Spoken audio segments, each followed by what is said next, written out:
Hello, I'm Reverend Karen Davis of First Christian Church. Today is Maundy, Thursday. The word Maundy coming from the Latin for mandate, commandment. It's on this day that Jesus gave his disciples the commandment to love one another. And on that Thursday we commemorate many events. You can read in Matthew chapter 26, Mark chapter 15, and for yourself recount many of those events that happened as things unfolded, leading to the crucifixion and then, of course, ultimately the resurrection of Christ. But as Jesus gathered that Thursday night, it was a pivotal time because he demonstrated for them yet again what it meant to come to serve others, not to be served, but to serve others, to love others, to demonstrate amazing grace through actions and through words.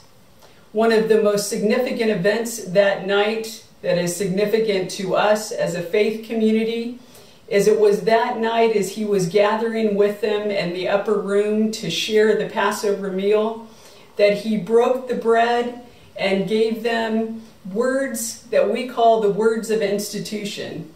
As Jesus took that bread, he gave thanks for it and he broke it. And he gave it to them saying, "This is my body, which has been broken for you. Take and eat of this, all of you." And in like manner, he took the cup and said, "This is a new covenant, my blood, poured out for the sins of the many. As often as you eat of this bread and drink of this cup, do this in remembrance of me." This is of great significance to us because it reminds us that God has made a new covenant with us, that through the broken body and shed blood of Christ, that God has forgiven us and given us the opportunity to begin anew with grace and forgiveness. And so I invite you on this Maundy, Thursday, to share a meal with family, with friends, to pause and to reflect as you break bread together, figuratively and literally, as you share that meal, and to think about that covenant that God has made with us, that God comes into our life each and every day to share life with us, to commune with us.